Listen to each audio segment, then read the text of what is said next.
All right. Hi, everyone. Good morning.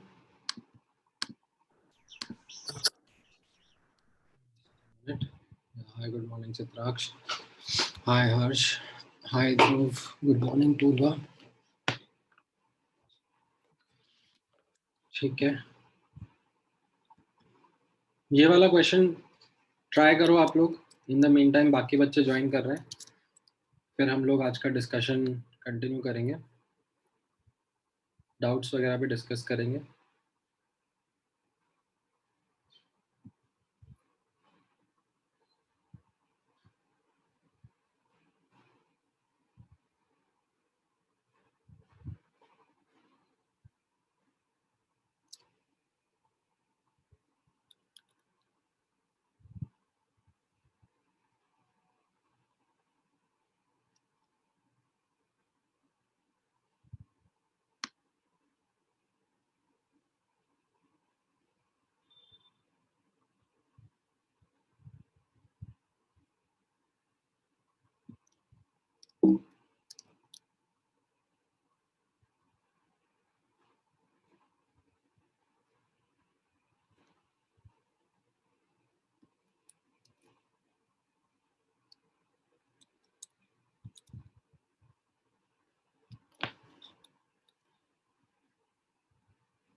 All right, किसी का आया है?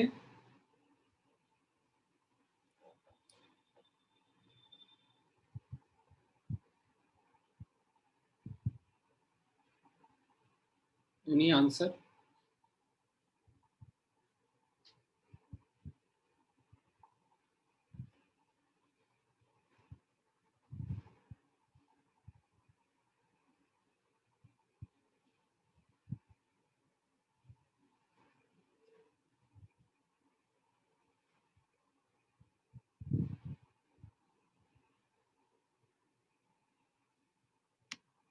ठीक है, इसमें कैसे प्रोसीड करना है? मोल फ्रैक्शन दे दिया है, राइट, और बाकी कॉन्सेंट्रेशन टर्म्स पूछिए. स्पेसिफिक ग्रेविटी का मतलब होता है डेंसिटी दे दिया है. तो किसी का स्पेसिफिक ग्रेविटी मान लो 2.2 दिया हुआ है, 2.4 दिया हुआ है, इसका मतलब उसका डेंसिटी 2.4 ग्राम पर सीसी या ग्राम पर एमएल लेने का है. ठीक है, तो यहाँ पर अब आप नोटिस करना, आपको बोला जा रहा है दैट मोल फ्रैक्शन दिया हुआ है. तो हम लोग क्या करते हैं, जो दिया हुआ कॉन्सेंट्रेशन टर्म है उसका डिनोमिनेटर एज वन लेते हैं, राइट. मोल फ्रैक्शन का डिनोमिनेटर क्या होगा? Total moles. तो हम बोल देंगे let the total moles be one. ठीक है, टोटल मोल्स 1 हो गए और मोल फ्रैक्शन 0.1 दिया हुआ है, तो ग्लूकोज के मोल्स 0.1 और वाटर के मोल्स 0.9, इतना कंक्लूड कर सकते हैं हम लोग बेस्ड अपॉन द डेटा। अच्छा, अब जो पूछा जा रहा है उनको हम लोग देखते हैं, उनका हम लोग डिनोमिनेटर न्यूमरेटर सब तलाशने की कोशिश करते हैं। मोलारिटी, मोलारिटी क्या होता है?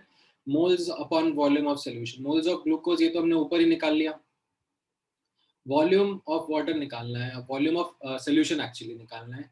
अब सोल्यूशन का डेंसिटी आपको दिया हुआ है 1.1 ग्राम पर ml, तो अगर मास ऑफ सोल्यूशन मिल जाएगा तो वहां से वॉल्यूम ऑफ सोल्यूशन आ जाएगा। अब मास ऑफ सोल्यूशन के लिए क्या करना पड़ेगा?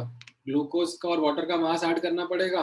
तो आई थिंक क्योंकि आपको इनके मोल्स पता है, तो इनसे आप इनका मास भी निकाल सकते हो, इनके मॉलिक्यूलर वेट मल्टीप्लाई करके, तो मास ऑफ सोल्यूशन आ जाएगा, उससे वॉल्यूम ऑफ सोल्यूशन आ जाएगा, उसको आप यूज करके मोलारिटी रिपोर्ट कर सकते हो। राइट, समझ में आया ये पहला वाला?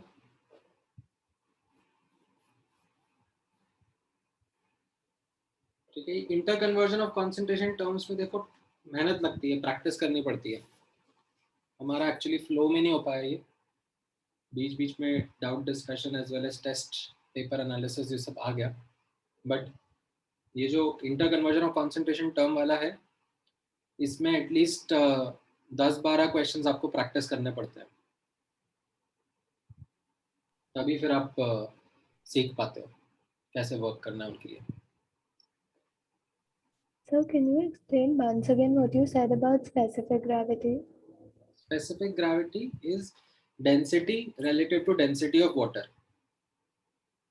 That's the definition. अब Okay. the density of water is 1 gram per ml, तो Yeah. डिनोमिनेटर 1 ही होगा। One. Yeah. Okay. तो किसी भी सब्सटेंस का स्पेसिफिक ग्रेविटी कुछ दिया हुआ है, तो आप उसमें बस उसको as density of that substance use कर लो विद यूनिट्स ग्राम पर ml या ग्राम पर सेंटीमीटर क्यूब। ठीक है, आई थिंक आगे के कॉन्सेंट्रेशन टर्म्स तो आप इजीली निकाल लोगे, मोलालिटी या फिर percentage weight by weight, percentage weight by volume, ये सब आप इजीली निकल जाएंगे क्योंकि आपको पूरे सोल्यूशन का आइडिया लग गया है, क्या मास है, क्या वॉल्यूम है, कितना सल्यूट, कितना सॉल्वेंट, है कि नहीं?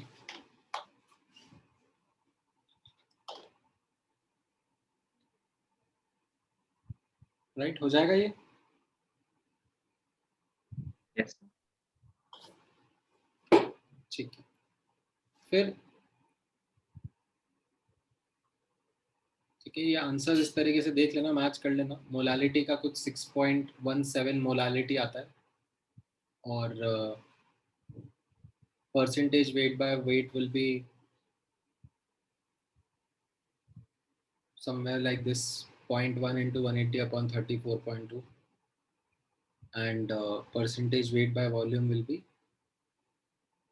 something in this manner, mass of glucose upon volume of solution in ml. Okay, I have not solved them completely, but I think you should be able to get an idea about it.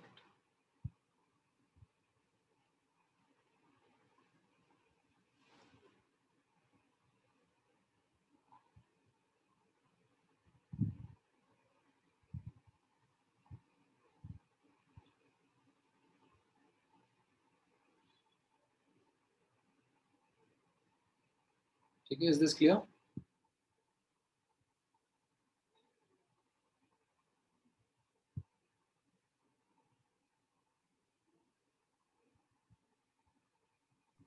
So can you scroll up for a minute to the A part?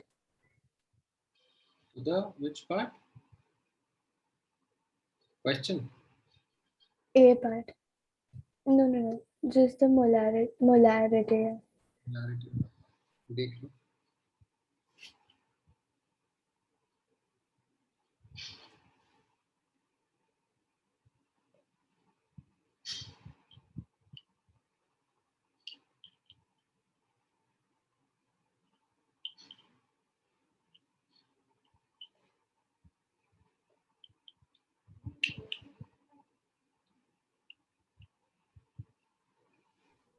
So here, how did you get the like mass of glucose as 0.1 into 180 and for water as 0.9 into 18?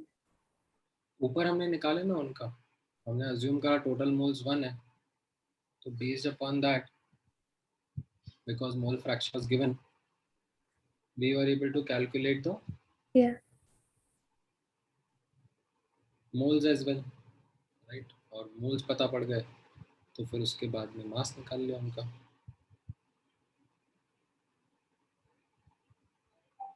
ठीक है. हाँ sir, thank you.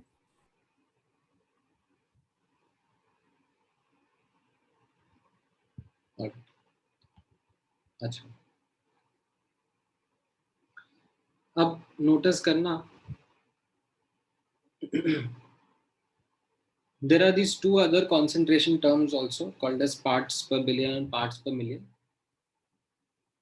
ठीक है, that is also used sometimes in questions when say a quantity which is very very small in amount, उसको हमें depict करना होता है.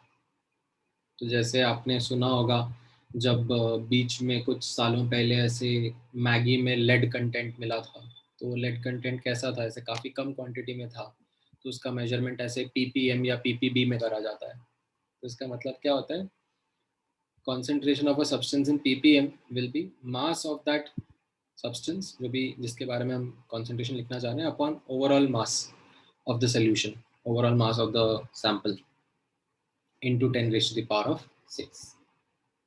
वैसे ppb में because b stands for billion, यहाँ पर सेम फॉर्मूला है, बस 10 की पावर 9 यूज कर लिया जाता है. तो इट बेसिकली मीन्स कि अगर मैं 1 मिलियन यूनिट्स ऑफ सोल्यूशन लूंगा तो उसमें कितनी यूनिट्स उस सब्सटेंस की होंगी, या 1 बिलियन यूनिट्स ऑफ सोल्यूशन लूंगा तो उसमें उसकी कितनी यूनिट्स होंगी. That's ppm ppb. ठीक है, I think Fairlie simple, Fairlie obvious.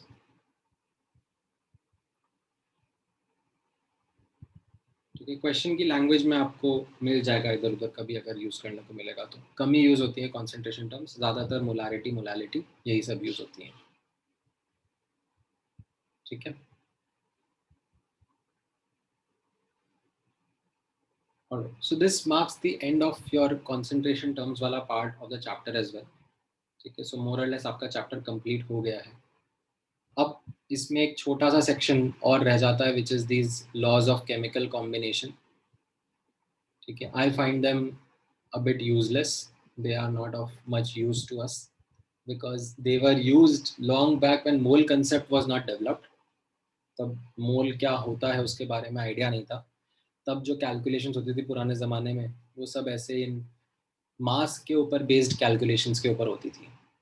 So it did not really matter much in, it doesn't really matter much in today's time. ठीक है, हाउएवर ऐसे टेक्स्ट बुक्स में मेंशन्ड है और इनफैक्ट इन पे 2-4 questions भी मेंशन किए हुए हैं इन द बुकलेट.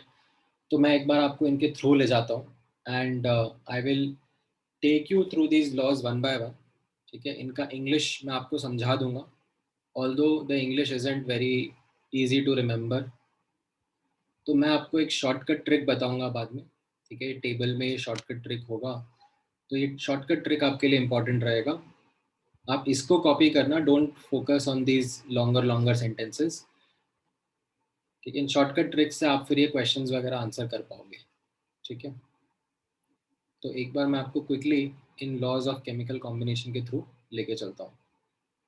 सबसे पहले आप देखोगे which is called as law of conservation of mass. I think this is a pretty simple and pretty easily known law to each and every one of you, that जो mass रहेगा वो conserved रहेगा before reaction and after reaction, right? In fact, throughout the reaction the mass remains conserved. इसके ऊपर based I think आप लोगों ने कुछ क्वेश्चंस भी करे होंगे. If you remember long back मैंने एक असाइनमेंट दिया था आपको. ये असाइनमेंट 1 आपके साथ शेयर करा था कि नहीं करा था मैंने?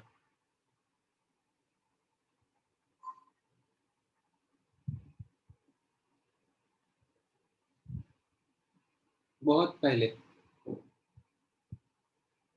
स्टार्टिंग में नहीं.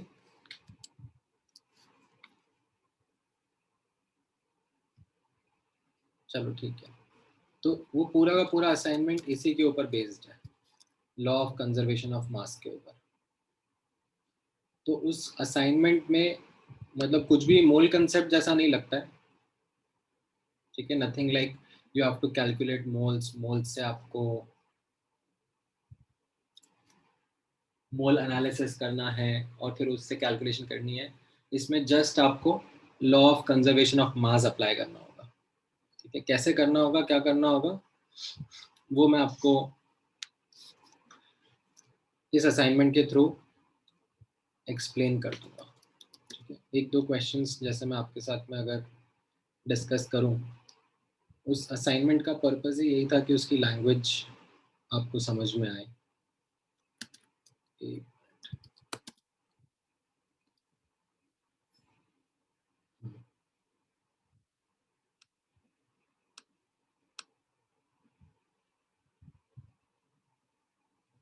जैसे मैं उस असाइनमेंट में से एक आध क्वेश्चन आपके सामने डिस्कस कर लेता हूँ।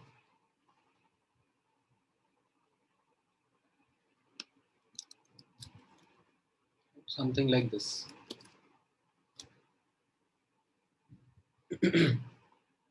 क्या आंसर रहेगा?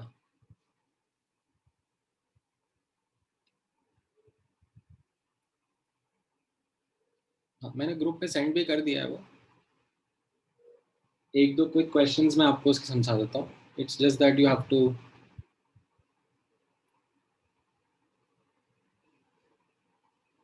read the language of the question and comprehend.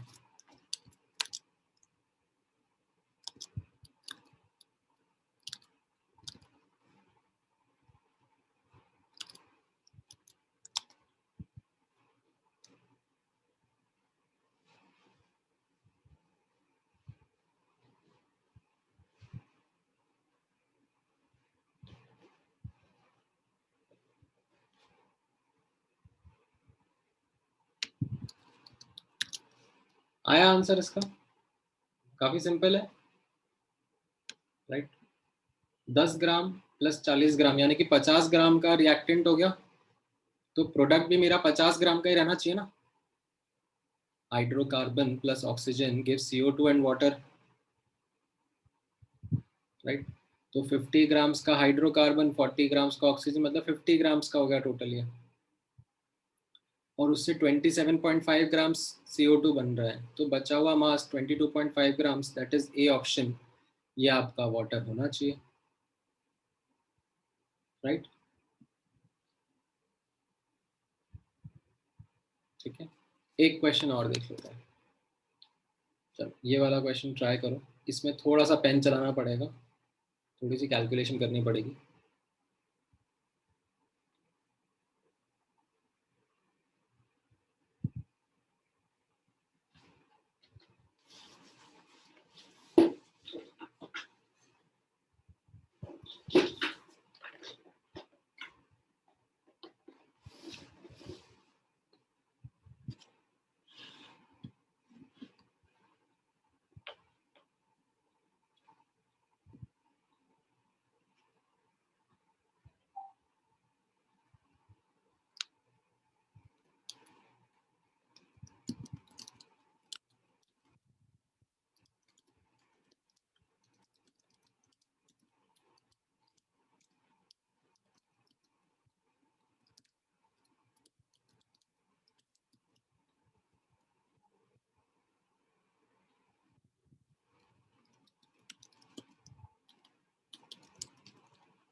आया आंसर?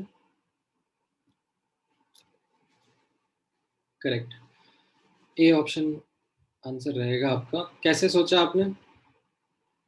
देखो वापस से देखो, खूब सारा लैंग्वेज है क्वेश्चन में, उस लैंग्वेज को कॉम्प्रिहेंड करना आना चाहिए।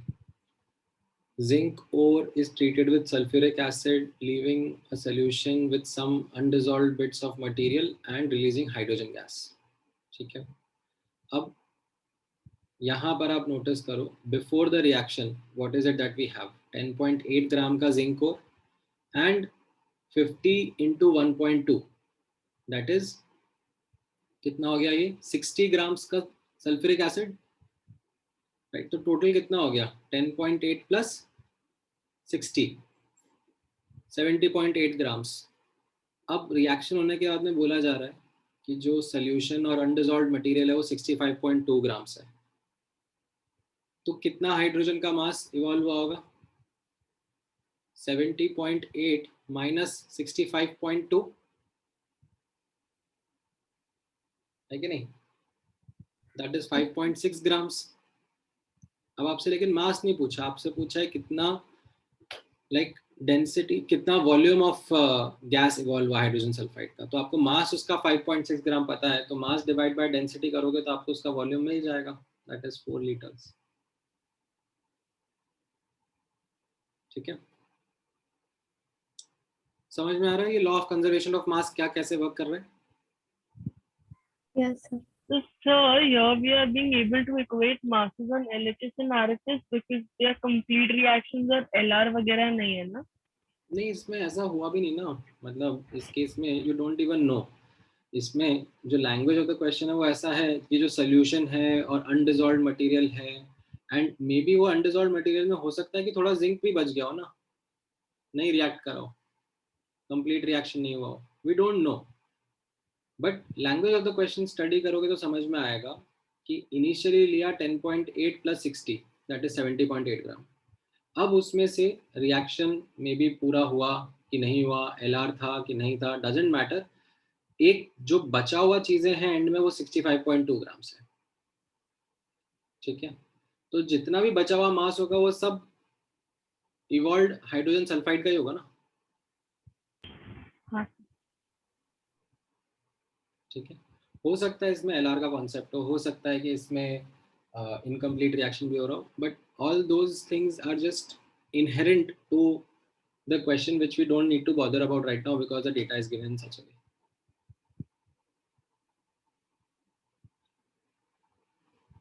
ठीक है, ऐसे ही कुछ और क्वेश्चंस हैं, वो असाइनमेंट 1 मैंने आपके साथ शेयर किया है, आप उसको प्रैक्टिस करोगे तो आपको समझ में आ जाएगा कि किस तरीके से वर्क करना रहेगा. ठीक है, ट्राई करना, law of conservation of mass के ऊपर है.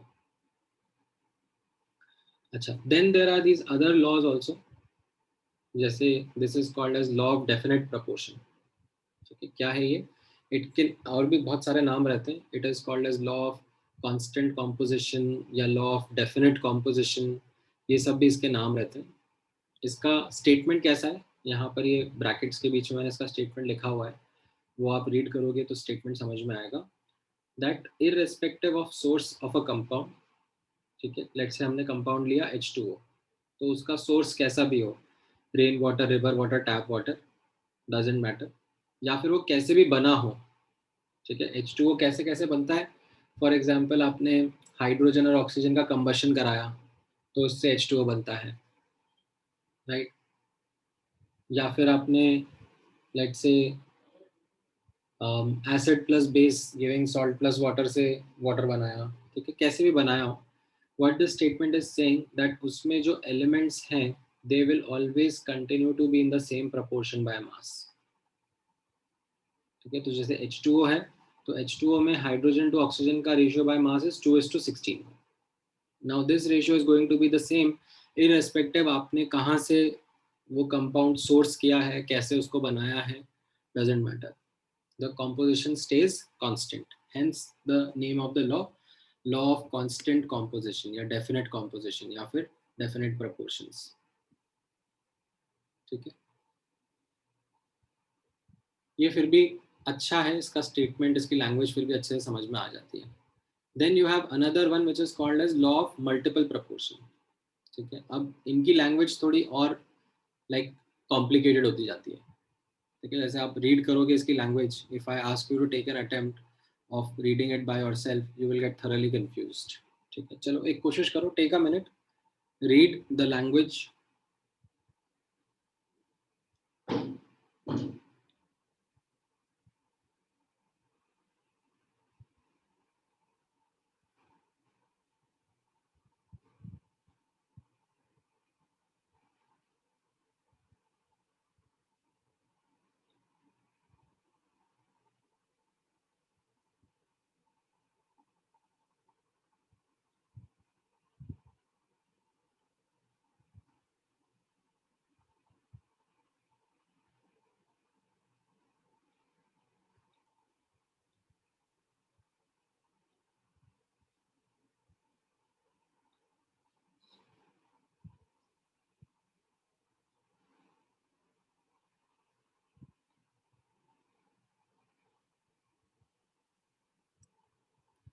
पढ़ लिया आप लोगों ने?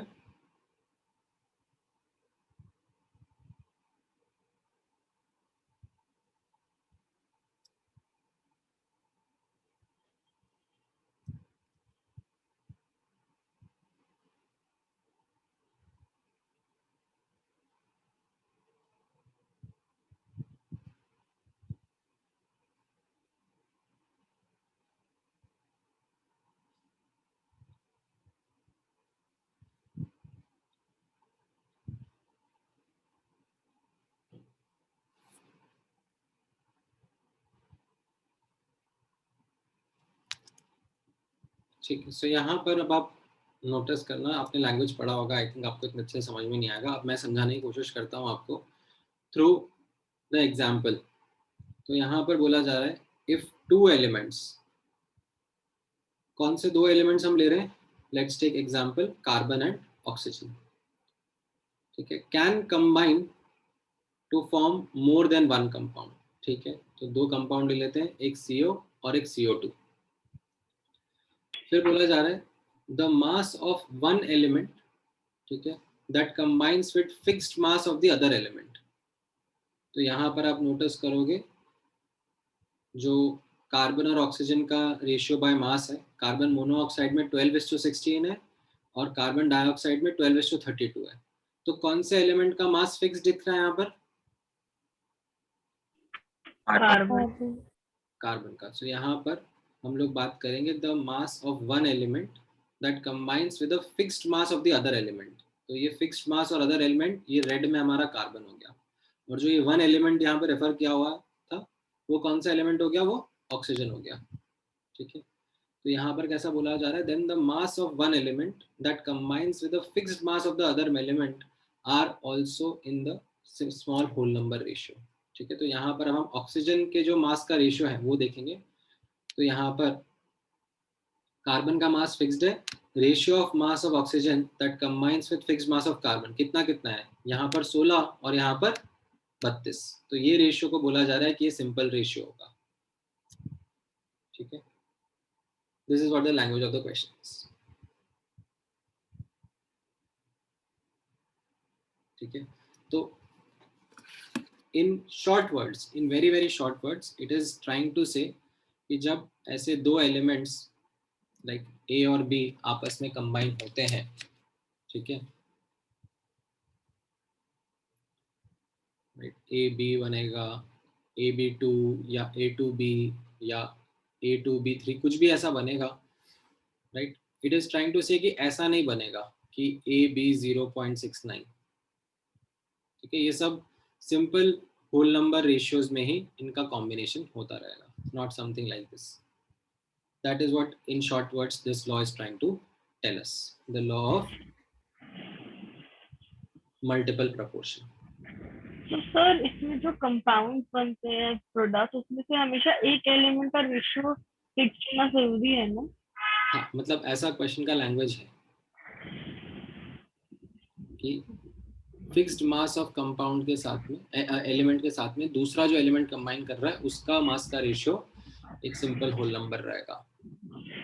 And if C was not fixed, then this law wouldn't have been fixed. हाँ, मतलब फिर उस सिनेरियो में एप्लीकेबल नहीं है उसके ऊपर।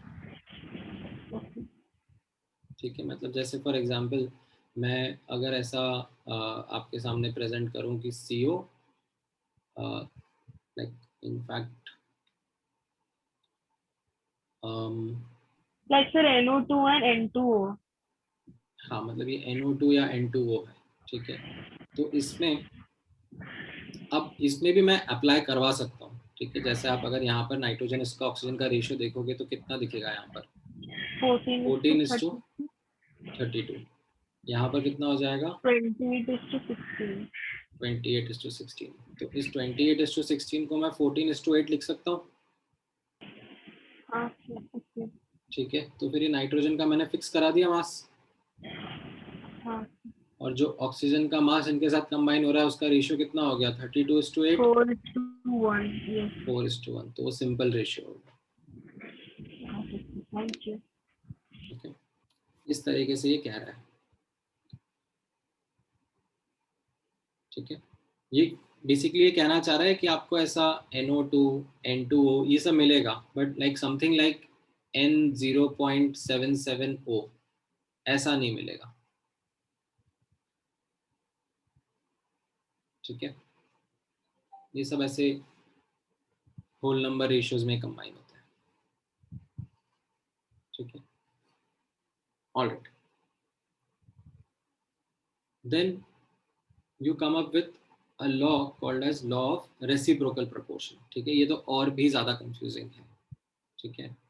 मतलब I don't know if you will be able to make sense of it, but again I'll give you couple of minutes to read and get confused and then we'll discuss.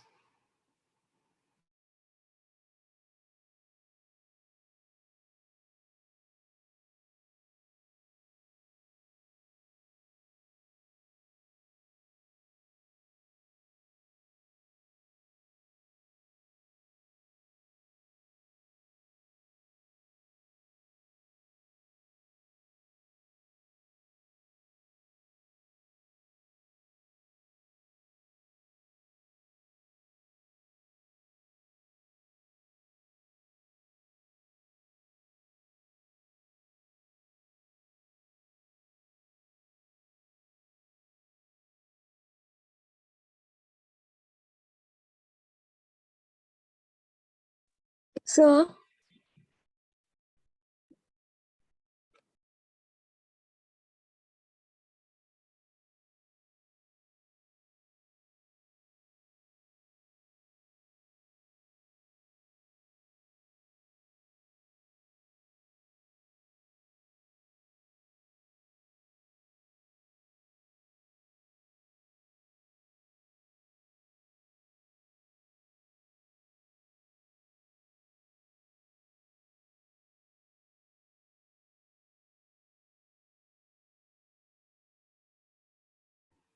हाँ हाँ बोलो। actually, I had a doubt in the about law. So over there, so when we say that the ratios are in whole numbers, and then I didn't understand how do we relate those two parts.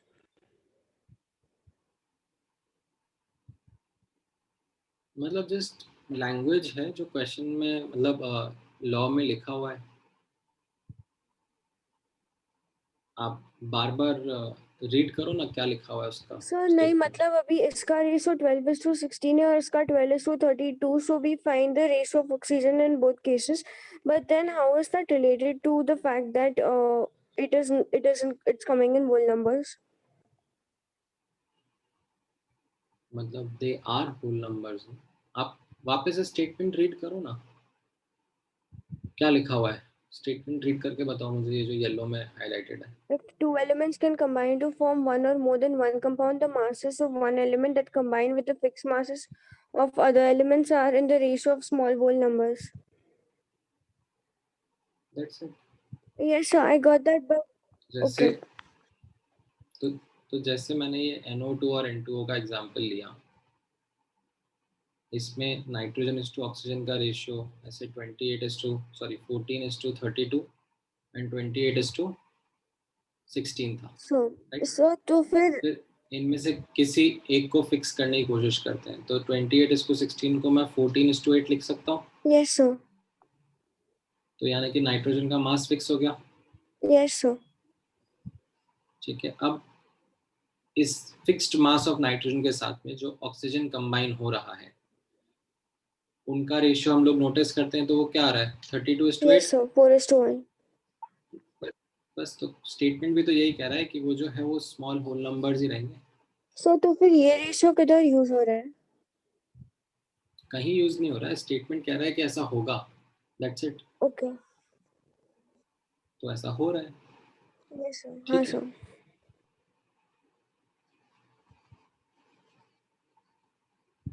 और देखा आपने फिर ये law of reciprocal proportion पढ़ा?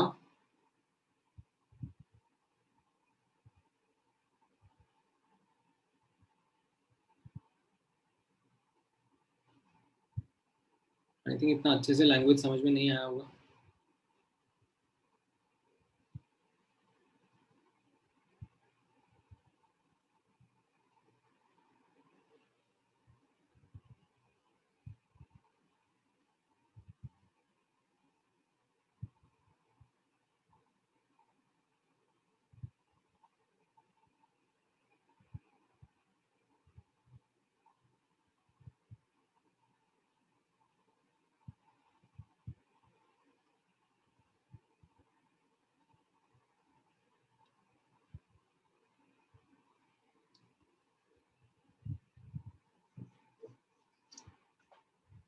Alright, तो यहाँ पे अब आप नोटिस करना,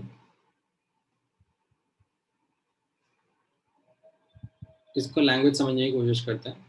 व्हेन टू एलिमेंट्स, ठीक है, let's take the two elements as carbon and sulphur, combine separately with a fixed mass of third element, third element यहाँ पे ऑक्सीजन लिया जा रहा है, ठीक है। और ऐसे कंपाउंड्स लेते हैं जिसमें ये स्टेटमेंट होल्ड कर रहा है कि जो दो एलिमेंट है they combine with a fixed mass of the third element. तो मैंने यहाँ पर एग्जांपल लिए CO2 और SO2, ठीक है। CO2 और SO2 में आप नोटिस करोगे जो ऑक्सीजन का मास है वो फिक्स्ड है 32 दिख रहा है कि नहीं दिख रहा है? Yes, sir.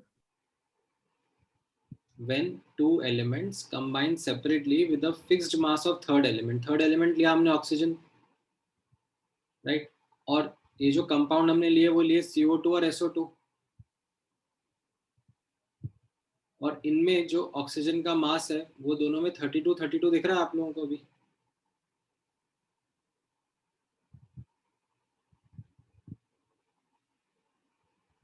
तो मैं एक बार इसको रब कर देता हूँ, I think you are getting distracted with this.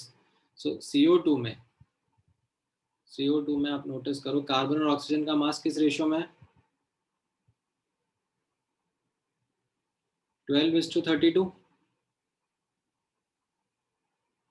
है ना। और SO2 में किस रेशियो में है सल्फर और ऑक्सीजन का मास? 32:32. 32:32, ठीक है। तो अभी ये यहाँ से लेकर यहाँ तक का स्टेटमेंट वापस से रीड करो। When two elements that is carbon and sulphur combine separately with a fixed mass of the third element,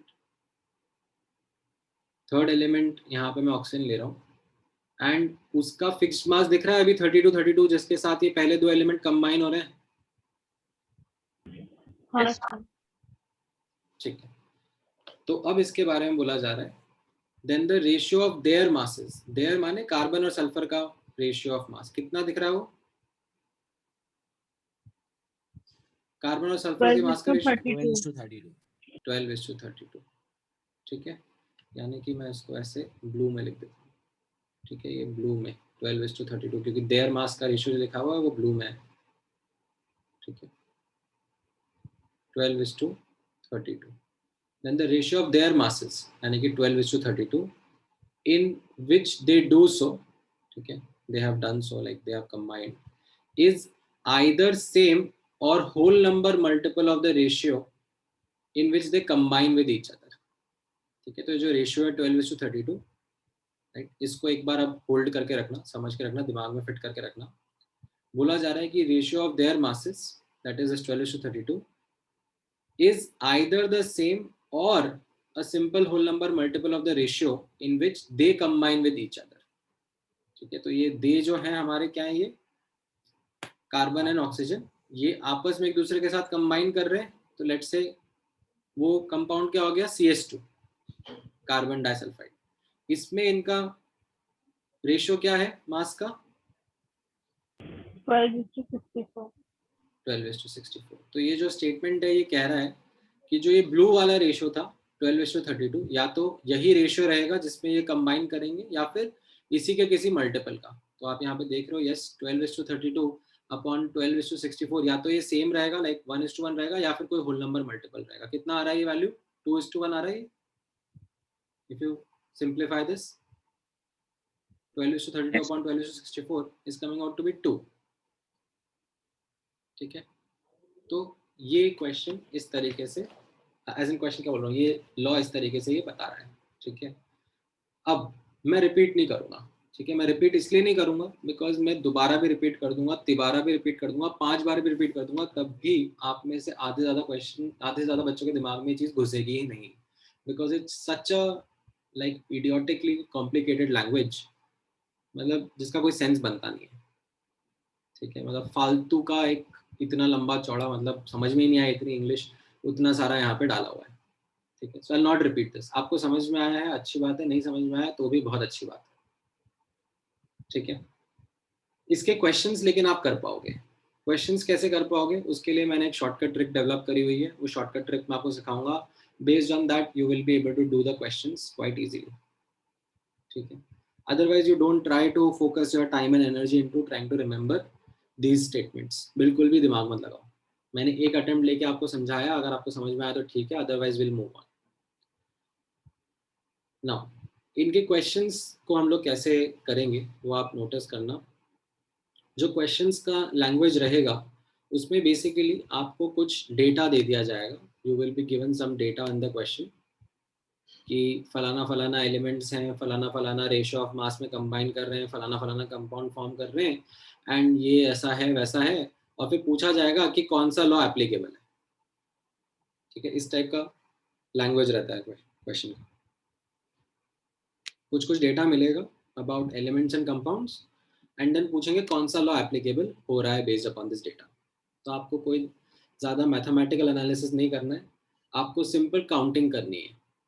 ठीक है, अगर 2 या 2 से ज़्यादा एलिमेंट है और एक ही कंपाउंड का डिस्कशन हो रहा है, तो आप ज़्यादा कुछ दिमाग मत लगाना, सिंपल बोल देना कि sir law of definite proportion या कांस्टेंट कॉम्पोजिशन वाला जो लॉ था वो एप्लीकेबल हो रहा होगा। अगर क्वेश्चन की लैंग्वेज में आपको समझ में आ रहा है 2 एलिमेंट हैं और 2 या 2 से ज़्यादा कंपाउंड्स का डिस्कशन हो रहा है, तो आप बोल देना कि sir law of multiple proportion discuss हो रहा होगा। ठीक है, डेटा से कोई मतलब नहीं अपने को। अगर 3 एलिमेंट, ठीक है, एंड 3 या उससे ज़्यादा compounds taking 2 elements eight a time discuss हो रहे हैं, तो it is law of reciprocal proportion that would be getting discussed. बस आप ये टेबल ध्यान में रख लेना, ये टेबल से अब आपके आंसर्स आने लग जाएंगे। मैं थोड़े से क्वेश्चंस आपको प्रैक्टिस कराता हूँ so that you understand how this table helps us in deciphering कौन सा लॉ एप्लीकेबल रहेगा। ठीक है,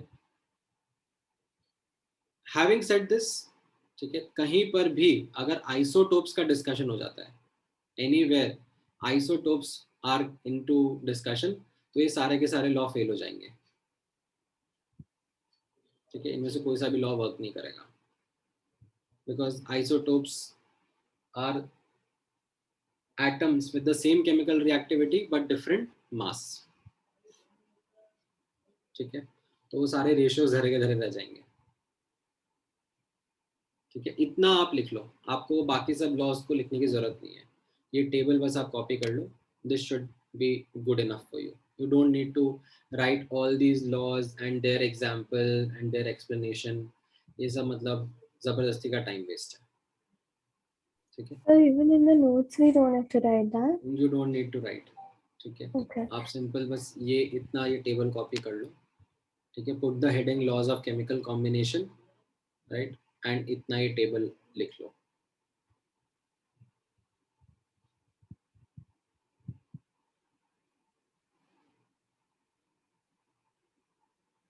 ठीक है, ये लिखो, फिर मैं आपको इसके क्वेश्चंस प्रैक्टिस कराता हूँ।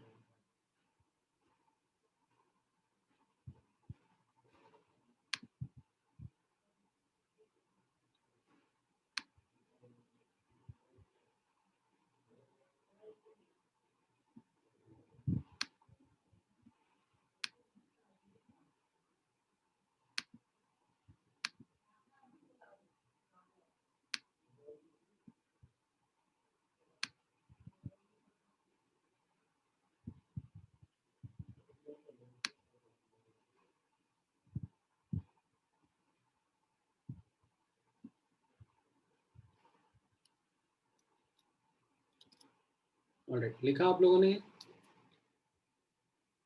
1 minute.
ऑलराइट, अब अपन क्वेश्चन ट्राई कर लेते हैं।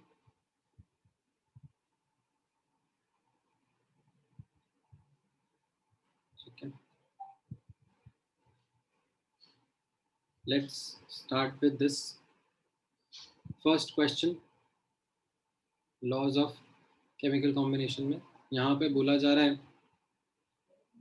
ठीक है, ये आइसोटोप्स का डिस्कशन आ गया। ठीक है, जैसे आइसोटोप्स का डिस्कशन आ गया तो फिर क्या हो जाएगा? Law fail. None of these laws are going to be applicable. ठीक है, जैसे आइसोटोप्स का डिस्कशन आया, all these laws go for a toss. ठीक है,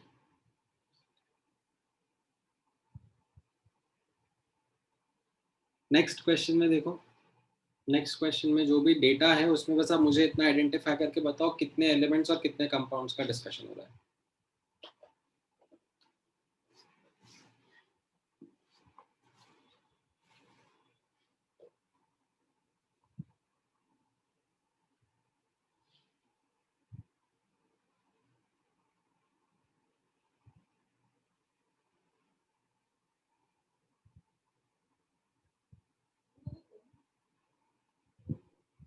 The elements hydrogen, oxygen, sulphur, 3 element हो गए, राइट? yes sir. और कितने कंपाउंड हो गए? 3 कंपाउंड। ठीक है, ऊपर वाली टेबल में कौन सा लॉ लगा है? Reciprocal. बस, तो ठीक है, मार्क कर दो। बाकी डेटा वेटा अपनी जगह, छोड़ो उसको, वो एनीवेज अगर आप डेटा भी यूज करके करना चाहोगे सब होल्ड करेगा। ठीक है, ऑलराइट, थर्ड वाले में बताओ कितने एलिमेंट्स कितने कंपाउंड्स?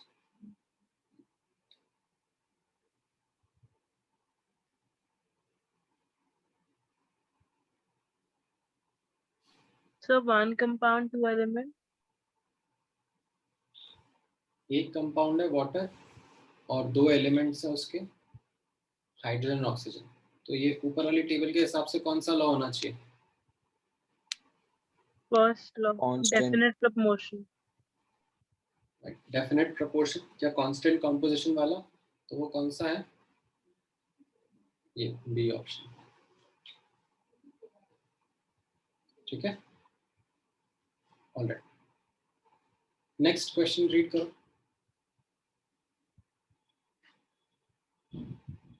इनमें बताते जाओ मुझे।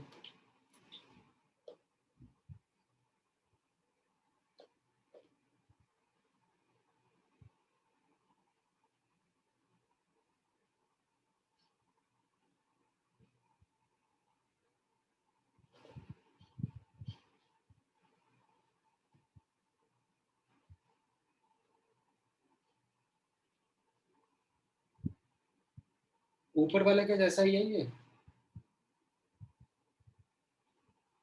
2 एलिमेंट है और एक कंपाउंड है ना? ओके, देन 38th वाले में बताओ, 38th वाले में क्या लग रहा है? कितने एलिमेंट्स हैं? सर 2, कितने कंपाउंड है? 2, 2. तो कौन सा वाला बैठ रहा होगा? Option D multiple. Multiple proportion. ठीक है, ग्रेट। अच्छा, देन नेक्स्ट वाले क्वेश्चन में 39th क्वेश्चन में बोला जा रहा है which of the following illustrate law of reciprocal proportion. Law of reciprocal proportion में हमने क्या सीखा था कि कितने एलिमेंट्स के बारे में बात होगी? 3 एलिमेंट्स के बारे में एंड 3 3 और मोर कंपाउंड। मोर कंपाउंड्स के बारे में। एंड उसमें जो कंपाउंड होते हैं वो कैसे होते हैं? जो ये कंपाउंड्स होंगे वो कैसे होंगे? So any 2 elements at a time. Taking any 2 elements eight a time. ठीक है, ग्रेट। तो अब आप ऑप्शंस जज कर लो कि कौन से ऑप्शंस में ये चीज होल्ड कर रही है। If you notice option by option, A option में are there 3 elements? No. No. ठीक है। In B option are there 3 elements? No sir, 4 elements. 4 elements हो रहे हैं? नो। ऑप्शन सी में are there 3 elements? Yes, sir. Yes sir. Okay. Are there 3 और more compounds? Yes, sir. Yes. Okay. Are the compounds 2 at a time, taking 2 elements at a Yes, time? sir. Hmm. तो ये सबको satisfy कर रहा है। ठीक है। Option D में are there 3 elements? Yes sir. Are there 3 और more compounds? Yes sir. Are the compounds taking 2 elements at a time? No. No sir. यहाँ पे एक फास्फोरस हाइड्रोजन का हो गया, एक फास्फोरस ऑक्सीजन का हो गया, तो तीसरा कौन सा होना चाहिए था? Oxygen hydrogen. ऑक्सीजन हाइड्रोजन का होना चाहिए था ना। That's why not. समझ में आया? Okay, what about the last one? Again कितने एलिमेंट्स कितने कंपाउंड्स?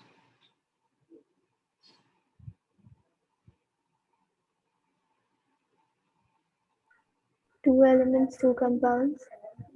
कौन सा वाला लगाना है? Multiple proportion. बस ठीक है, गुड इनफ।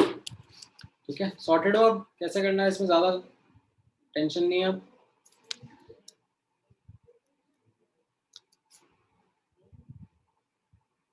ठीक है, no need to remember those lengthy statements and what not. तो सर ये लॉज वाले सब में कुछ कैलकुलेशन करनी नहीं है? नहीं नहीं, ठीक है, ऑलराइट, चलो गुड। अब हम लोग Sir, आप लोगों के डाउट्स ले लेते हैं। हाँ, also the first law which you made us do, law of multiple proportion, उसमें बोला था कि कैसे like बना वो law और वो सब भी नहीं जानना है ना? लॉ ऑफ वो मल्टीपल नहीं था, लॉ ऑफ कांस्टेंट कॉम्पोजिशन था। हाँ, नहीं sorry, law of conservation of mass वाला। कंजर्वेशन ऑफ मास तो था ही ना इन सब में। कंजर्वेशन ऑफ मास तो अलग से ही है, मतलब उसमें तो it's just about mass conservation कि कितना मास से कितना मास बन रहा है, वैसा वाला। उसमें ये एलिमेंट कंपाउंड का कुछ झोलझाल नहीं है। दैट इज लाइक कभी भी कैसे भी एप्लीकेबल। Yeah. ठीक है, ऑलराइट, चलो ठीक है। तो अभी अब आपके जो रीसेंट होमवर्क हुआ था, कौन सा होमवर्क था जो अपना डिस्कशन पेंडिंग था जिसमें, वो बता दो। सर एडवांस्ड और DPP 5। तो सबसे पहले बुकलेट का देख लेते हैं। बुकलेट में कौन से क्वेश्चंस आपको मैंने लास्ट वीक, तो वैसे हम लोगों ने डिस्कस कर लिए थे काफी सारे क्वेश्चंस। तो Yeah sir, a few of get equipped to advanced and DPP 5 was left. ठीक है, तो अपन अब पहले गेट इक्विप टू एडवांस के कुछ क्वेश्चंस डिस्कस कर लेते हैं। ठीक है, और आई थिंक ये FBO FBS जो कंसंट्रेशन टर्म्स वाले थे वो सब भी कर लिए थे। Yes sir. Okay,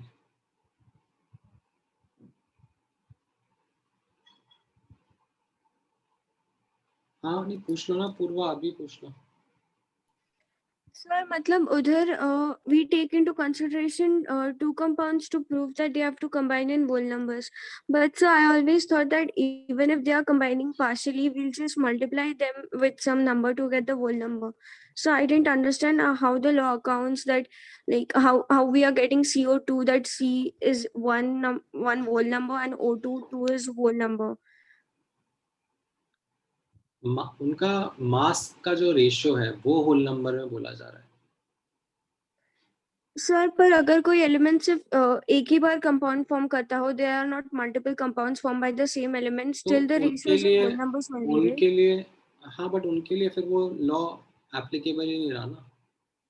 law is applicable when the first half of the statement holds true. ठीक है, यहाँ से यहाँ तक का होल्ड करना चाहिए, एंड देन अगर वो होल्ड कर रहा है तो फिर ऐसा होगा. This is what the law is से. So the law is not providing any reason about why it's happening, right? Reason about why it's happening मतलब नहीं नहीं ऐसा कुछ नहीं है. It's just an observation that Okay, we sir. had long back based upon the mass calculations. Okay, sir. ठीक है. Alright. Get equipped to advance में बता दो. Get equipped to advance में I think multiple sections है. सबसे पहले one option वाले में बता दो. किसी में out of the homework questions that we discussed कुछ doubts रह गए हो तो.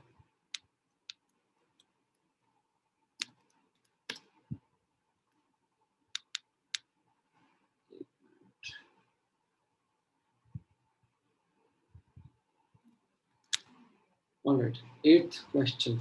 ठीक है. Any other?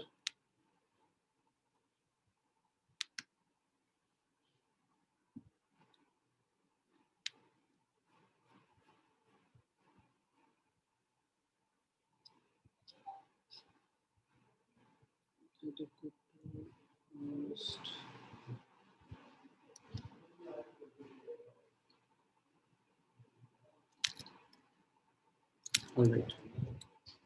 Then get equipped to advanced one or more than one. इसमें सब बता दो. नहीं दिया है आपने. Okay. Then get equipped to advanced में और कौन सा दिया था? सर इंटीजर टाइप का. इंटीजर टाइप में बता दो.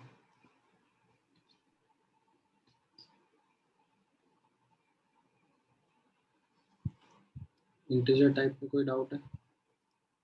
Also, हाँ. so sorry, my bad. You were not given us the 8th one. I told you to solve it. Get equipped advance one option. You've not given us it. अच्छा, तो पहले वो discuss कर लेते हैं जो कि मैंने दिए हुए थे. हाँ सर, इसलिए बोल रहे हैं.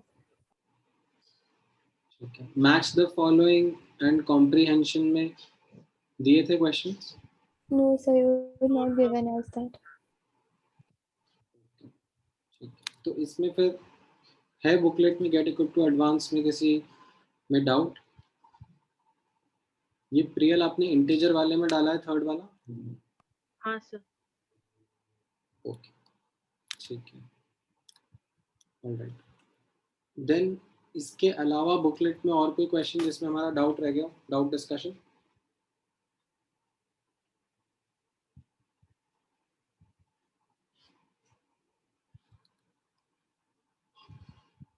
ठीक है. तो सबसे पहले ये वाला क्लोज कर लेते हैं, get equal to advance integer का थर्ड वाला. ठीक है. नाउ यहाँ पर बोला जा रहा है a sample of metal chloride weighing 0.22 grams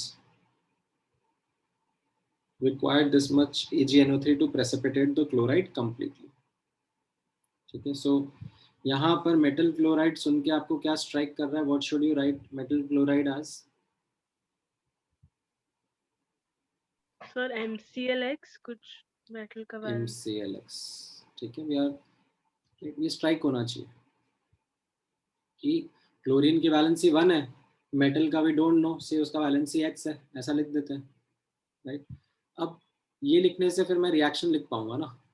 MClX plus AgNO3 will form AgCl plus MnO3x, right. ये आपका बैलेंस्ड इक्वेशन हो गया x के टर्म्स में, है कि नहीं? हाँ सर। अब बोला जा रहा है कि इसका जो 0.22 ग्राम है that requires 0.51 grams of AgNO3, ठीक है।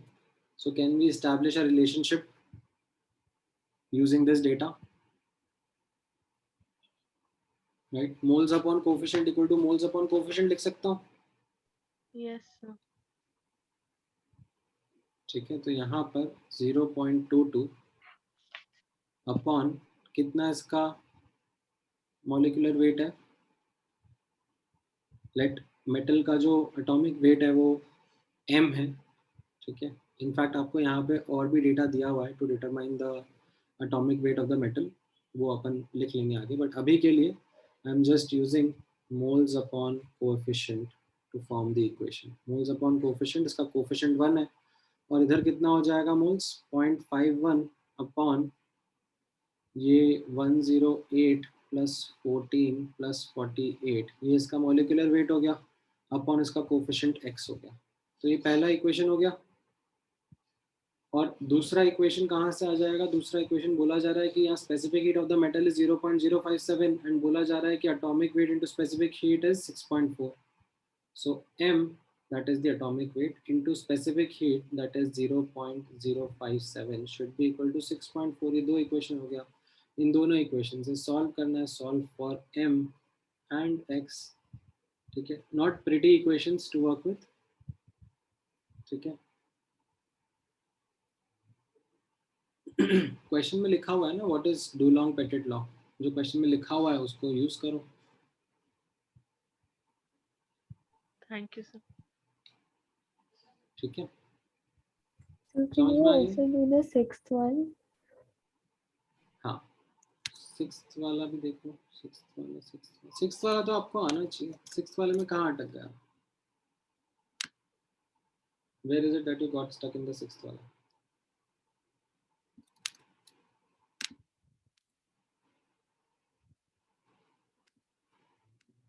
A gaseous alkane CnH2n on explosion with O2 gives CO2, the volume of O2 required upon complete combustion of alkane to CO2 is 7:4। तो इस CnH2n plus 2, ठीक है, plus O2 is going to give you CO2 plus H2O। इसकी balanced equation लिख पाएंगे हम लोग? यहाँ पर n, Yes, sir. यहाँ पर n+1, तो ये कितना हो जाएगा? 3n+1/2, right. अब इनका रेशियो बोला जा रहा है that volume of O2 upon volume of CO2, इनका जो रेशियो बोला जा रहा है वो 7:4 में है and this should be the ratio of there coefficient also, है कि नहीं? So we are saying this by that relation where we said volume is directly proportional to moles, and so it's directly Yeah. proportional, right? Right. But तो sir यहाँ यहाँ पे पर temperature pressure कुछ मालूम नहीं है ना कांस्टेंट। तो But अज्यूम करना पड़ेगा ना, अदरवाइज आप कैसे कर पाओगे? तो you will have to assume कि they are under constant temperature pressure conditions, otherwise तो देन यू आर स्टक।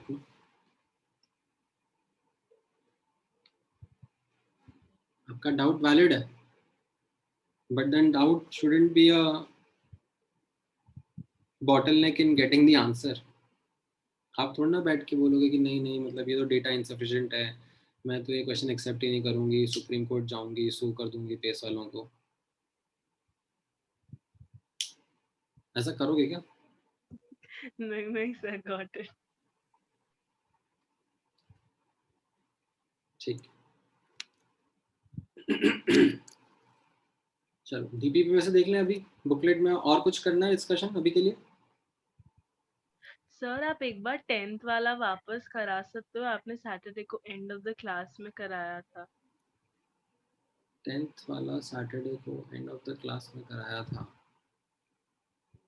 ये वाला क्लास में नहीं। इसके पिछली वाली क्लास में। इंटीजर टाइप का।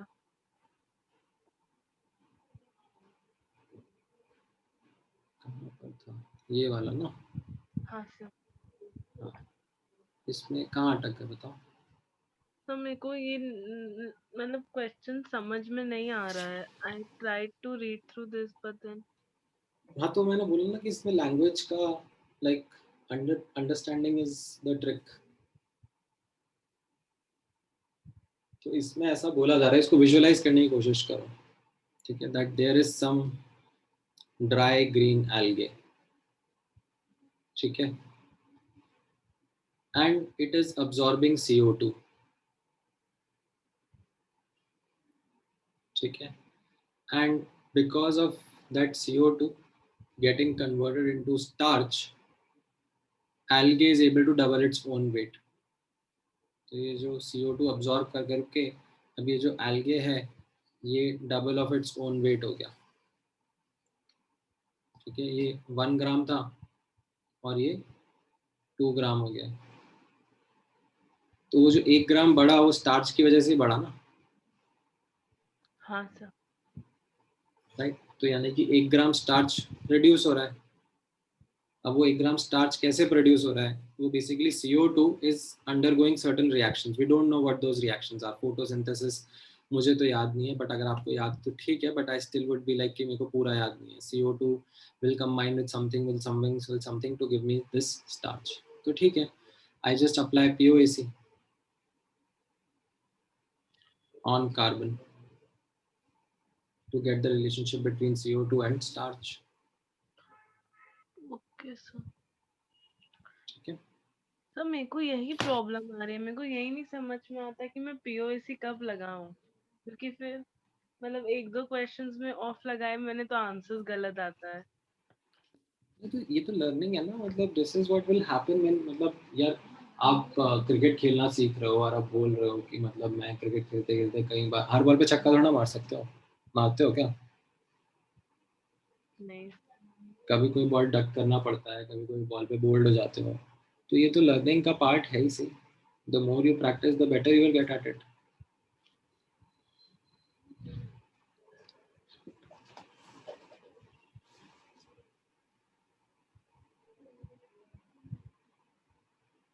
ठीक है, और बताओ, बुकलेट में और किसी क्वेश्चन में डाउट है? ठीक है, तो फिर DP में बता दो, DPP नंबर 5 में कौन से क्वेश्चन में डाउट है?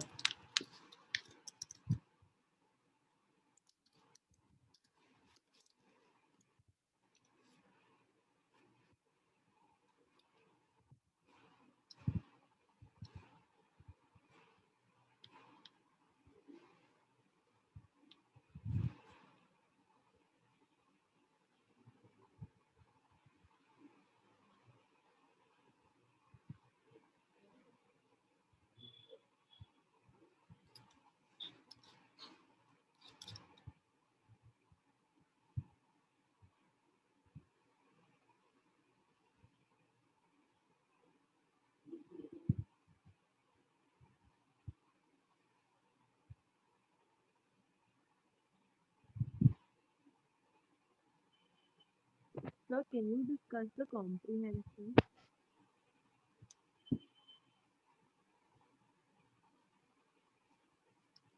कॉम्प्रिहेंशन वाले क्वेश्चंस, अच्छा बुकलेट में से? नहीं सर, DPP में से लास्ट क्वेश्चन है। लास्ट क्वेश्चन, अच्छा ये लिमिटिंग रिएजेंट वाला। हाँ सर। हाँ थोड़ा सा लेंदी सा ही है, बट आई थिंक इसमें what you need to do is just लेकिन लैंग्वेज को इंटरप्रेट करते हुए आप समझो। तो इसमें 8, 9, 10 तीनों क्वेश्चन डिस्कस करना।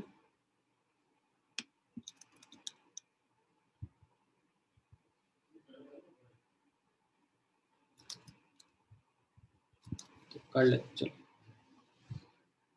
इसमें क्या बोला जा रहा है दैट लिमिटिंग रिएजेंट क्या होता है, उसके ऊपर 3 अलग अलग डिफरेंट तरीके लोगों ने बताया। अभी अपन जो सीखे हुए हैं क्या तरीका है?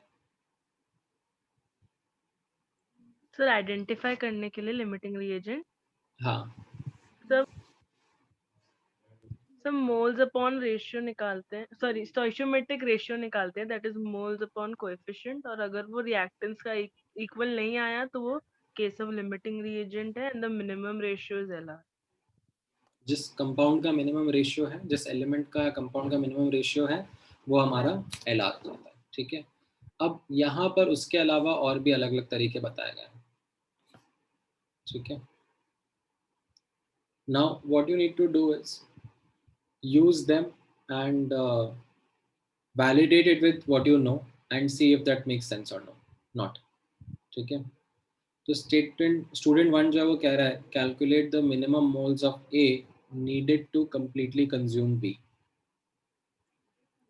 and if the amount available of A exceeds then what is needed, then B is limiting reagent, otherwise A will be। ठीक है, so this is more like you understood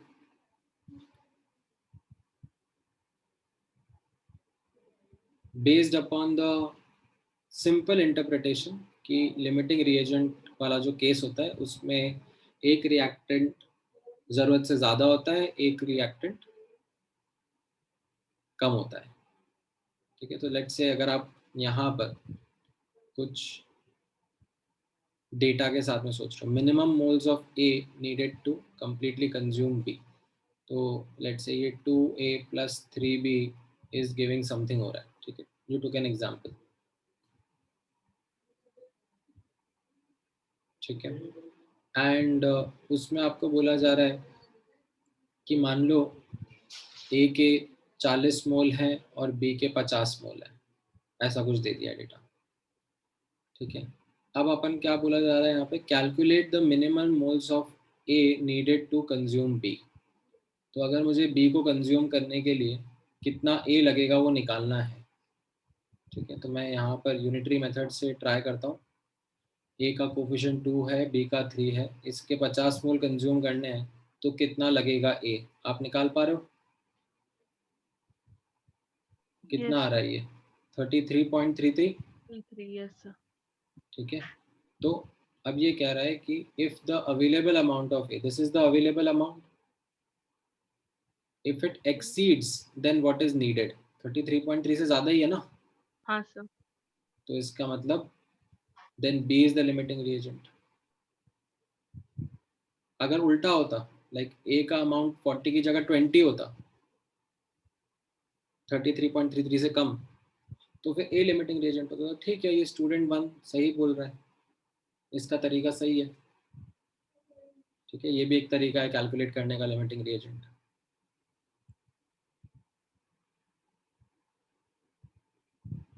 ठीक है, समझ में आया? हाँ सर। सर आप एक और बार वो बोल सकते हो, आपने अभी बोला कि अगर मतलब दूसरा केस जो अगर ए अगर का 20 होता 20 मोल्स होता है A का, तो फिर क्या रीड करते हैं हम लोग, कैसे रीड करते हैं, स्टेटमेंट क्या हो जाता? 2 मोल ऑफ ए को 3 मोल ऑफ बी लग रहा है, तो 50 मोल्स ऑफ बी कंज्यूम होने में कितना लगेगा? 33.33 लगता, बट कितना A है, उससे कम ही है, बेस हाँ। तो फिर A लिमिटिंग रिएजेंट हो गया, है ना। अदरवाइज वाला केस हो गया ना, otherwise A will be limiting reagent.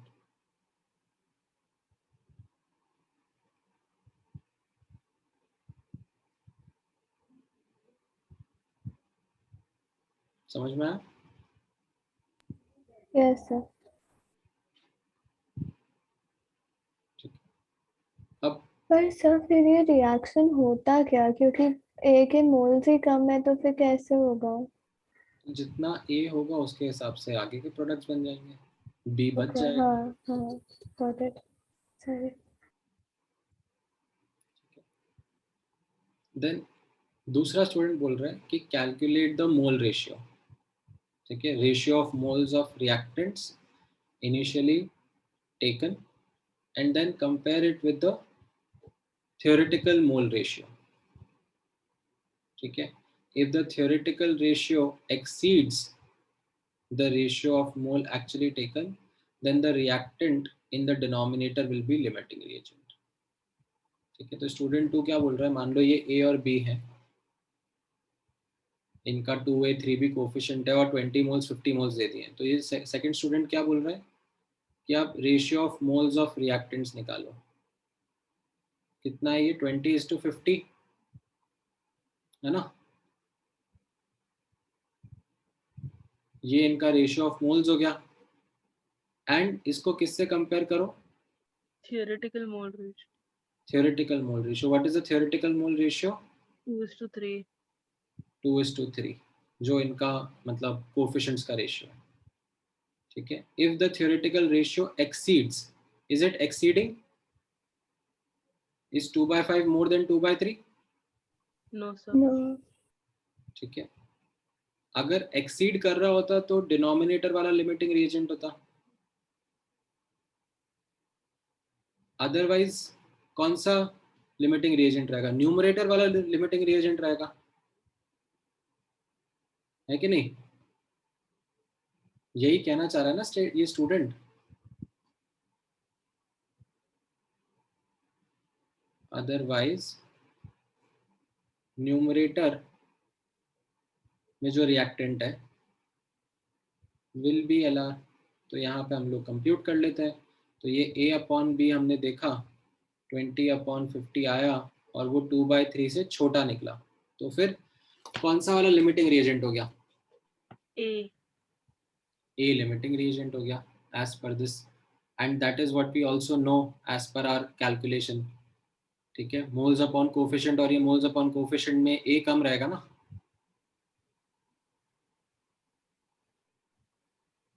Yes. है कि नहीं? हाँ स्टूडेंट 2 भी ठीक बोल रहा है, इसका तरीका भी सही है। ठीक है। फिर स्टूडेंट 3 क्या बोल रहा है? Calculate the amount of any product. कोई सा भी एक प्रोडक्ट देख लो that can be obtained from each reactant when it is consumed completely, and वो लिमिटिंग रिएजेंट होगा जिससे सबसे कम प्रोडक्ट फॉर्म हो रहा होगा। ठीक है, ये भी एकदम तो सही ये भी तरीका है। true हो गया। ये भी एकदम ट्रू हो गया। ठीक है। आप यहाँ पे मान लो ये 2a + 3b is giving 4c हो रहा है। ठीक है, या 4d हो रहा है, राइट। तो एज पर a कितना d बन रहा है? 40 मोल, है ना। 2 से 4 बन रहा है तो 20 से 40 बन जाएगा। और एज पर b कितना बन रहा है? 3 से 4 बनेगा तो 50 से कितना बन जाएगा?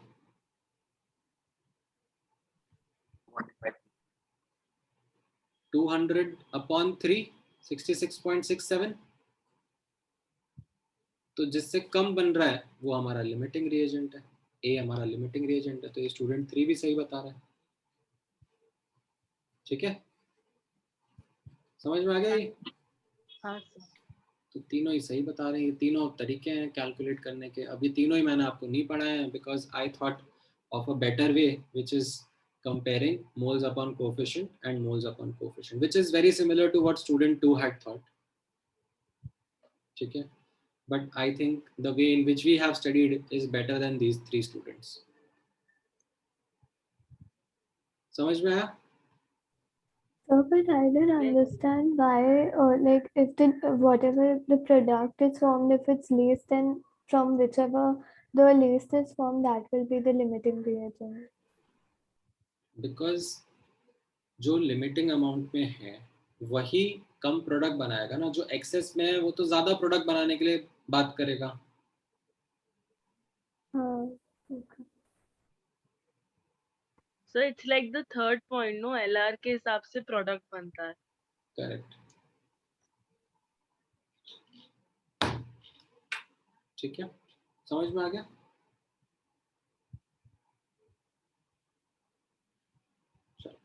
ठीक है, तो ये डीपीपी वाला भी सॉर्टेड है। बाकी क्वेश्चन भी आप देख लोगे, आई थिंक वो अब इसी तरीके से हो जाएंगे। हाँ सर। ठीक है, तो अब आपके पास में चैप्टर देखो खत्म हो चुका है and now you need to complete the booklet. ठीक है, मोल कंसेप्ट का बुकलेट आप लोगों को कवर करना है और अब आपके पास में 1 हफ्ता है। ठीक है, बिकॉज नेक्स्ट वीक में हम लोग पीरियोडिक प्रॉपर्टीज चैप्टर स्टार्ट करेंगे,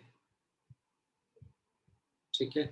तो आप लोगों के लिए ये छुट्टी नहीं है, ठीक है, because you guys have started a bit late, तो आप लोगों ने अपनी छुट्टी ऑलरेडी इंजॉय कर ली है, because you started your syllabus a little later as compared to the other batches, ठीक है। so don't try to compare yourself कि you know छुट्टी मिली है बाकी बैचेस को तो हमारे लिए भी वो छुट्टी है, that is or that would have been valid if it was the case that आप सेम टाइम पे स्टार्ट कर रहे होते, ठीक है। आपका चैप्टर ऑलरेडी पीछे चल रहा है उनसे, ठीक है। sooner or later we need to cover that gap, ठीक है, and in order to be able to cover that gap you should put in that a bit of an extra effort, and अब आपको एकदम correct मौका मिल रहा है, एकदम सही टाइम मिल रहा है जहाँ पर everything else is getting paused and you have got a time of 6-7 days at your hand. Make sure that इसमें अब आप मोल कंसेप्ट का जो बचा हुआ बुकलेट है, ठीक है, वो आप अपनी तरफ से पूरा कर रहे हो। सबसे पहले आपको क्या करना रहेगा, ठीक है, गोइंग फॉरवर्ड मैं आपके लिए थोड़ा सा चीज़ें आसान करके बता देता हूँ, ठीक है। ये जो नेक्स्ट 7 डेज है उसमें ऑन फर्स्ट प्रायोरिटी जो आपको होमवर्क करना है, ठीक है, आपको बुकलेट में से, ठीक है, सबसे पहले विंडो वाला सेक्शन कंप्लीट करना है, ठीक है। विंडो सेक्शन जो भी मेंस का और एडवांस का है वो सेक्शन आप कंप्लीट करोगे। उसके बाद आप गेट इक्विप्ड टू एडवांस का 1 or more than 1, comprehension and matrix match, ये 3 सेक्शंस आप कंप्लीट करोगे, ठीक है।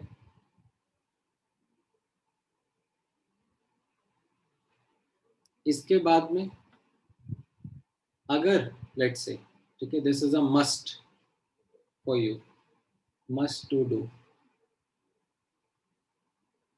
अगर आपके पास टाइम बच जाता है then I will give you 1-2 और डीपीपीज, ठीक है। डीपीपीज आपने कहाँ तक देख लिए हैं?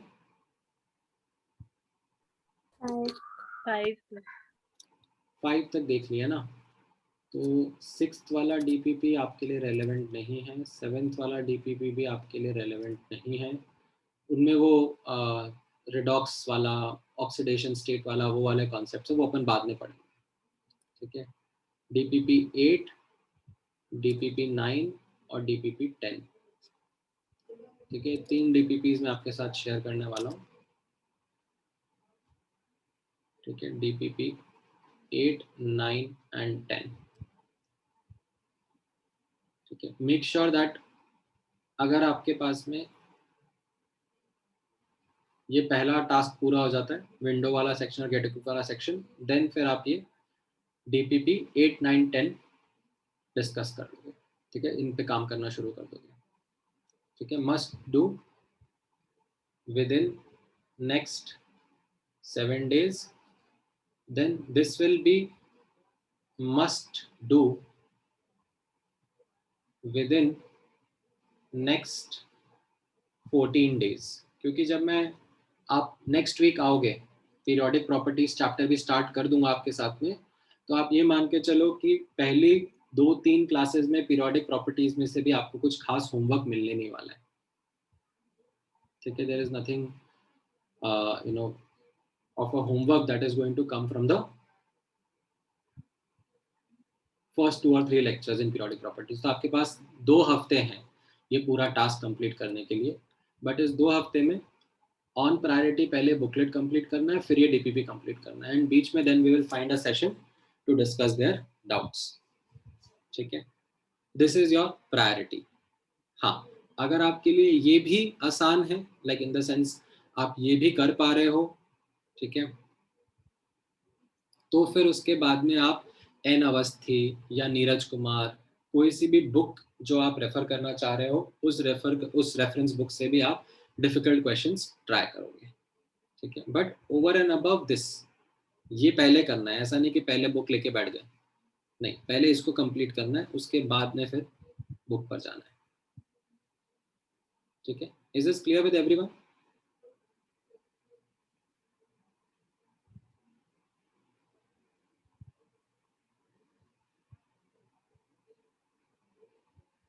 ठीक है, हाँ, अब क्या कह रहे हो Divya? Could you tell that you will discuss homework question KVPI? नहीं, KVPI में no discussion is going to happen. Just give me 1 minute. No discussion in KVPI. It will be completely focused on doing questions, as in doing more and more upcoming theory only. Okay.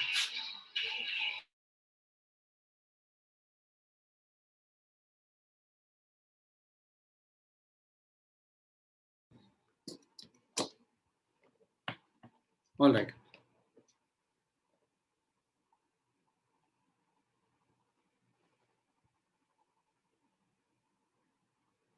N Awasthi में देखो, अगर आपने like ये सारा काम कर लिया है, देन एन अवस्थी में डोंट डू द इजी वाले क्वेश्चंस। ठीक है, मतलब देन तो आप फिर अपना एफर्ट डुप्लीकेट कर दोगे। ठीक है, उससे ज़्यादा अच्छा है दैट आप उसमें थोड़े से लेवल 2 वाले क्वेश्चंस या उसके आगे के क्वेश्चंस ट्राई करो। हाँ, वो टफ है, इसीलिए तो मतलब आप उनको तब करना जब आपको इनमें कॉन्फिडेंस आने लग जाए, आपसे ये होने लगे। Sir when I try level 2 same sums of N Awasthi, so मेरे को बहुत ज़्यादा टाइम लग जाता है उसमें।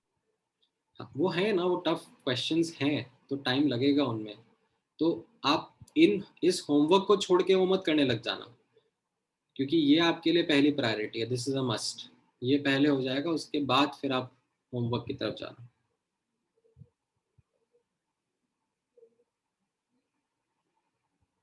ठीक है,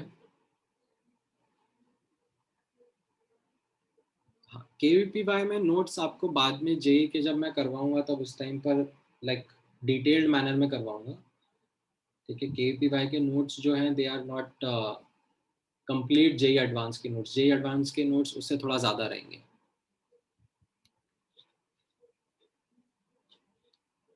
ठीक है,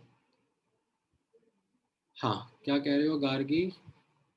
4th क्वेश्चन इसमें से, डीपीपी में से, डीपीपी 5 में से 4th क्वेश्चन, हाँ, कहाँ अटक गए इसमें? और मुझे वो लाइक क्वेश्चन नहीं समझा, लाइक गैस कौन सा था? मतलब 3 moles of C2H6 gas mixed with 60 gram of, अच्छा अच्छा,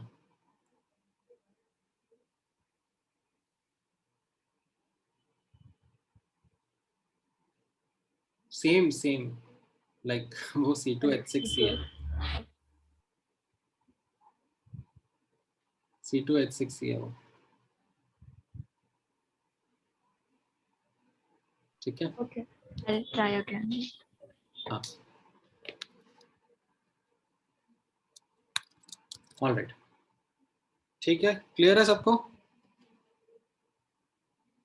सर पीरियोडिक टेबल जब चालू करोगे उसमें एटॉमिक स्ट्रक्चर में जो एंड में आपने कराया था वो सब आएगा क्या? क्योंकि मेरा थोड़ा सा एंड का बाकी रह गया था। नहीं नहीं, सिर्फ इलेक्ट्रॉनिक कॉन्फ़िगरेशन अगर आपको लिखना आता है एलिमेंट्स का तो you are good to go. Okay बस उतना ही नॉलेज लगेगा एटॉमिक स्ट्रक्चर का, दैट आपको एलिमेंट्स का इलेक्ट्रॉनिक कॉन्फ़िगरेशन आता है। ओके। ठीक है,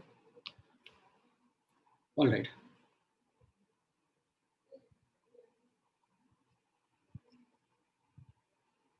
हाँ हाँ, डेफिनेटली कर सकते हो हर्ष, not a problem.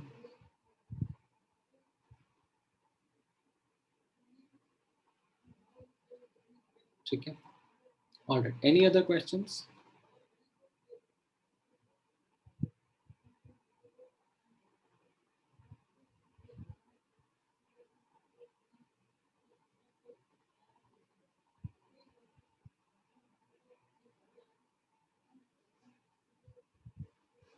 I have not seen book. I have not seen that book. I can't comment on that book.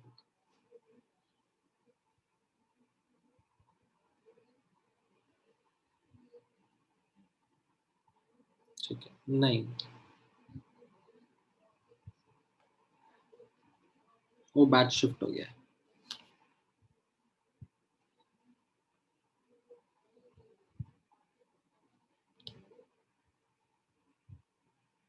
ठीक है. All right. Any other questions?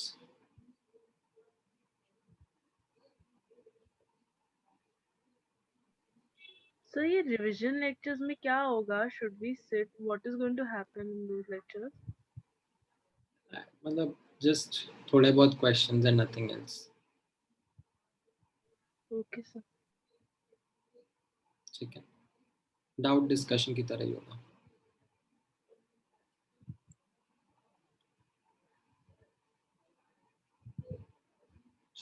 All right then. Thank you guys. Take care. Thank you. Bye bye.